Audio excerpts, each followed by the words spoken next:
Good morning. We made it through Thanksgiving. Good job. Good job, us. And I think that there are now 23 remaining holidays between now and the end of the year, between all of the major faith traditions. Holy moly, take a breath. You don't have to go to all of them. You can just pick your favorites. And odds are your family and friends have, 5 or 6 different gatherings per holiday, if you're anything like our family, or this spiritual center where we have multiple different holiday events all throughout the month, from about mid-November through the end of December. There's a lot that happens.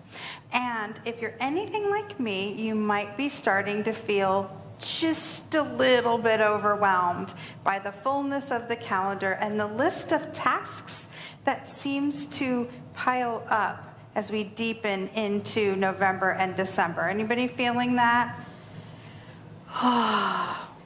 We're just going to keep breathing. If you're not feeling that, you're doing it right, and we seek to be like you.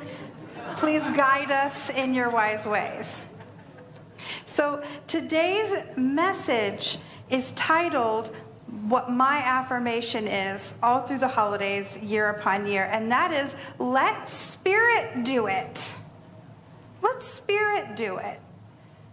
Now, you might be looking at me and saying, Reverend Lezli, how's that going to work? Because I've never had God show up and do my Christmas shopping for me or my Hanukkah preparations. We're going to talk about it. How can we let Spirit do it? Now, this is the whole talk is based on one essay that you too can enjoy in Living the Science of Mind. It's called Let God Do It. I prefer the word Spirit. It's Living the Science of Mind, page 23 to 27. So feel free to enjoy that essay if you so choose. But we're gonna break it down and come up with a plan to allow ourselves to soften into the holiday season and frankly anything else that's up by letting Spirit do the hard parts. Does that sound like a good idea? Because here's the thing. I often, and I suspect some of you may also often have this thought, if only I had a personal assistant who already knew everything that I needed to tell them, because half the time we don't hire someone because it would be so much work to get them up to speed that by then we might as well have just done it ourselves. Just do it myself. But what if we could find someone who already knew every kid and niece and nephew and already knew what everybody wanted and already knew exactly where the ornaments go on the tree? There's a wrong place. I know, because my children have found it consistently. And then I'm in there like sneaky rearranging, and they always catch me. See, the challenge is, as I'm admitting, we want to control it. We want it to all be easy. We want it to be done for us, and we want to control it. And do we get to have all those things at the same time? No. So we're going to work together on this idea that we can have that brilliant personal assistant that works in our life to bring us exactly what needs to happen, empowers everything that needs to have happen through us if we let it. If we let it. But if we're going to hold on like this to our plans, is there any room in here for God to get in? Here, in case you guys are missing it. Is there any room in there? We can't have anybody miss that face. When we're holding on like that to the details of how everything needs to go, there's no room for Spirit to get in there and support us and assist us and bring that through us. So let's talk about it. Yes? Let's talk about it. Okay. So the first thing that we have to do, if we want Spirit to do the hard parts, is to acknowledge, to recognize that the power of Spirit is already right where we are. Take a breath. Even when we can't see it, even when we can't feel it yet. And Well, Ernest Holmes said it like this. He said, "The great power is always near, ready at any time to help. but we must use it according to its own nature in harmony with its laws. We should learn that we ourselves are the center of this divine activity. The great power is always near, and we are the center of it. So it's going to rise up through us. And the best way that I can think of to explain all of this is to talk about water tables. We've got a chart about water tables. This looks exciting, doesn't it? I hear the engineers, like the three of you going, yeah, kind of. Everybody else, stay with us here. Stay with us. So I stole this. Thank you, Environment Canada, for allowing me to borrow this chart that helps to describe what happens with water production at various levels of groundwater. So from a metaphysical perspective, I see two things really interesting going on here. The first one is on the right-hand side, we have the effects of human effort. So through human efforting, we can do quite a lot. We are very clever creatures. We've got very lovely brains. And all on our own, we can go do things like fetch water from the river. Been doing it for thousands and thousands and thousands of years, many years longer than we have the history of. We can, get a bucket and fetch water from the river. And then we got a little cleverer, and we created wells where it's nice and deep, and you hit that first level of water, and through human effort, by winding up our crank on our well, we pulling up the bucket of water, and we get our water from nice and cool, fresh, good water from underneath there, all through human effort. And how long might it take to fill up a nice hot bathtub for Reverend Lezli to enjoy by cranking up the water from the well, right? It's going to take a lot of human effort. It's going to be a long time before Reverend Lezli is in her toasty bubbles. And I'm not the best at waiting. I'm going to go ahead and admit that. My husband in the front row was like, she's not. It's true. Not her strong point. And then we have on the left side of the chart something very different happening, because I swear I did not make this up. If you go deeper into the ground, into your consciousness, if you go deeper, you reach a level where the resource you seek is so powerful that it propels itself up naturally through whatever opening you give it and pours forth of its own accord. There's nobody cranking that water. You notice how it's bursting forth in the image? It's because it has its own propulsion. It has its own push. That the power that is deep comes up of its own energy and makes itself known. And how it shows up is the surface's opportunity to direct. So in our picture, it's just an open pipe. So poof, the water is pouring forth like a beautiful, opulent propulsion of energy. Which feels more fun? The cranking, the working, the hauling, the carrying, the heating, or the bursting forth naturally of its own energetic propulsion? This is how efforting looks when we go deep. When we go deep, the efforting falls away. It's not needed, because that which comes from the depth of consciousness, which is spirit, is self-powered.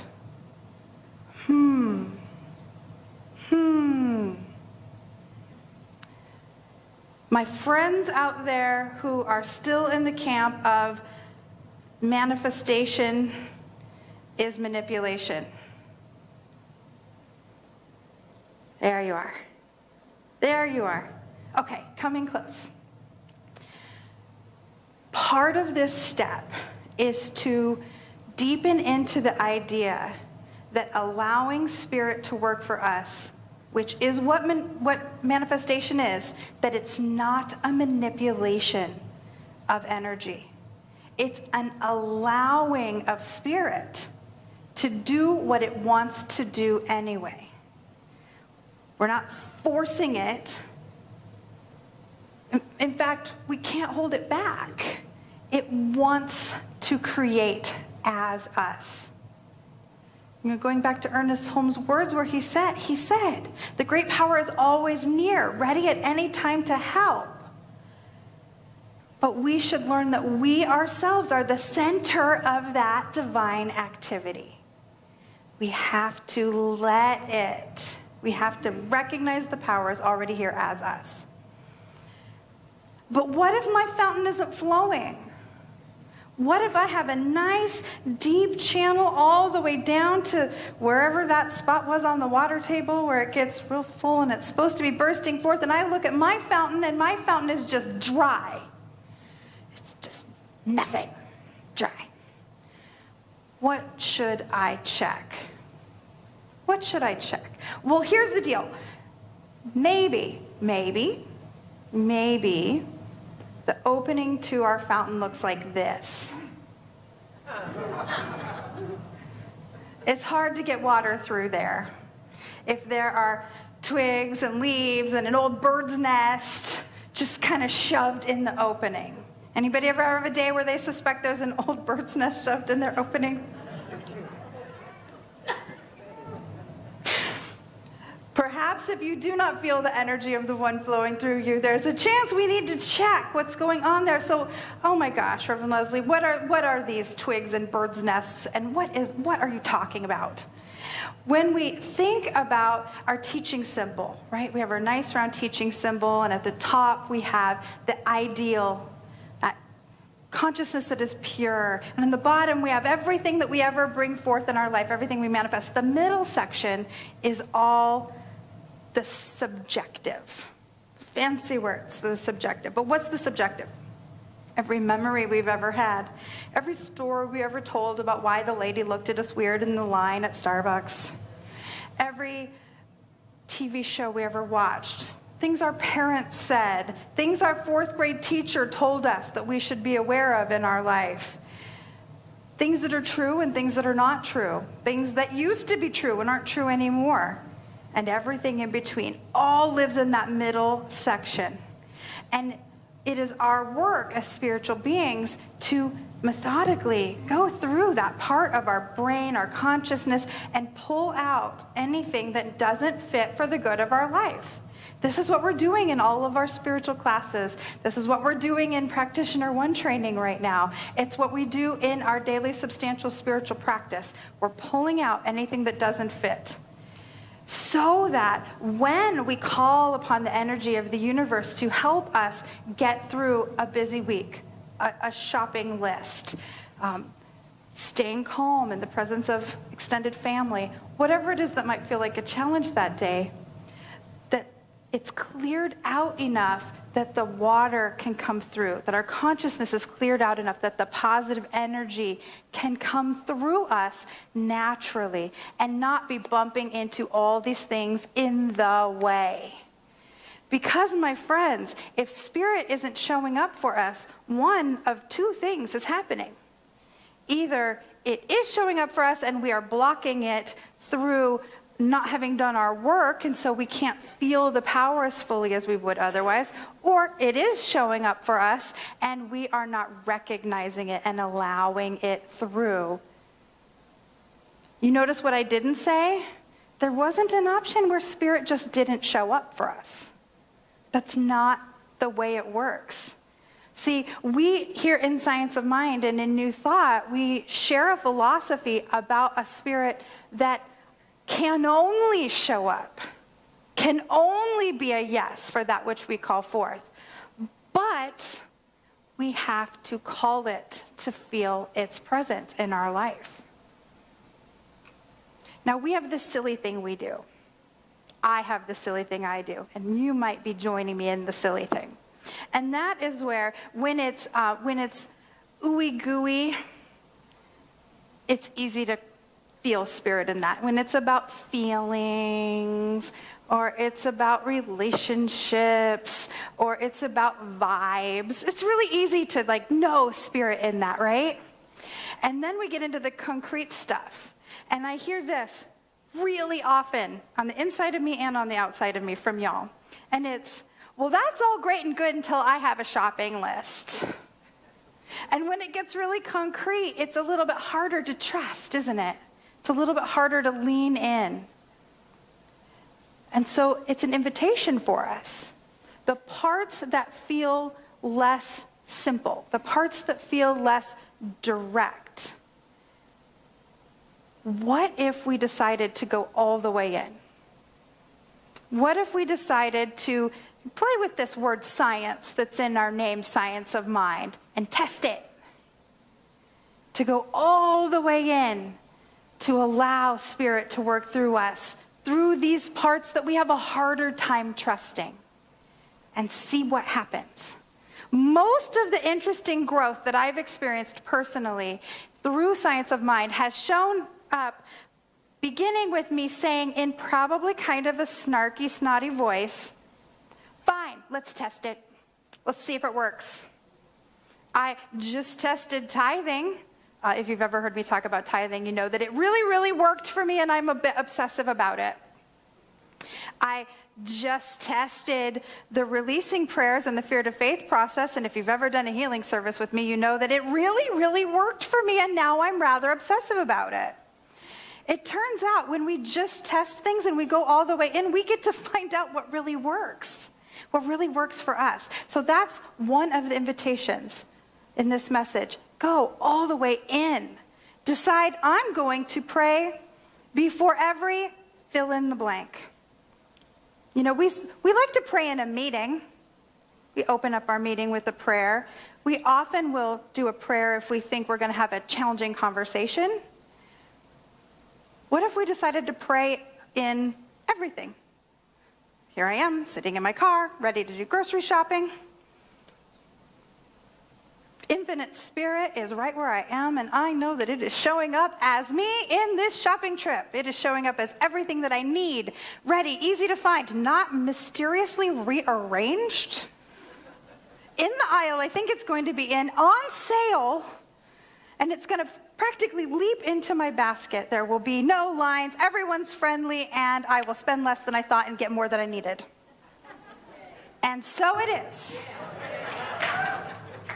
What if we did that? My voice teacher, Dawn Curlin, who a lot of us know because she's a partner here, often has told me, breathe more than you think you need to, and it works for prayer to pray more than you think you need to. What, are you worried about losing the 15 seconds? I mean, I prayed for less than 30 seconds right there. Pray more than you think you need to. Test it. What if it works? What if a year from now, you're the one saying, I tried it and it really worked for me, and now I'm totally obsessed with it? It might be. I am one of you, was one of you. Perhaps 5 years from now, you're up here saying, I tested it, and I tested it over and over again, and it worked, and it worked, and it worked, and now I'm a minister. It could happen. It's happened to people in this room. If there's any part of you that is still feeling like, but I need my old bird's nest that's shoved in my pipe. It's what happened, that story that I'm calling my old bird's nest. If I let go of it, what will happen to me? Will I continue to exist if I don't have the bird's nest to anchor the story of my life? We call that arguing for our limitations. If there's any part of you that's thinking, oh, I tried praying more and nothing happened, so I tried it in 1987. It didn't work that week, so forget it. Arguing for your limitations. You're allowed to do it. You're allowed to do it. But in Science of Mind, there's one thing that comes up again and again, and it's that whatever you claim, whatever you cling to, whatever you own, you get to be right. So if you want to keep your bird's nest, we're not going to tell you you can't. But you could lay it down and have a whole lot more if you choose. If you choose. See, it's about allowing the goodness to flow. Ernest says, if we find anything in our thinking that denies life, let us clear it away. We can stop being afraid if we want to. We can stop having resentments. We can at once stop all unkindness, winnow out every doubt, and gain faith through the simple practice of learning to believe. It's a choice. We think that belief is something that happens to us. That belief is an effect, but it's not. It's a behavior. It's a choice. It's a thing we do. When we choose to test that which we have been told will work for us, could work for us, we're choosing to lean in. When we choose to pray more than we need to, which I'm using air quotes because I am convinced that there's no such thing, but more than we think we need to. We get to find out what life looks like when we allow the magic to show up for us, self-powered from the depths. It makes its way through us, and everything becomes easier. Everything becomes easier. So to set our tone for allowingness, I brought a piece of one of our meditations, and I invite everyone to just close our eyes or soften our gaze, whatever feels the most delightful, and allow this to find just the right spot in our hearts. It says, say to yourself, I will express joy today. I will be happy. I will bring gladness and enthusiasm into every experience of my life. And I will maintain a quiet confidence and peace and a sense of serenity. And I will be glad for the achievement of others and rejoice in their successes. I would add, I will choose to allow Spirit to do all of the hard parts. And as we bring our consciousness back in together, this is the invitation for the holiday season and beyond. To choose to let that power operate through you so that everything is made easier. To allow the good to work through us individually and collectively as a place where we know Spirit shows up for the benefit of ourselves and for everyone we touch. Are we in? Beautiful, and so it is.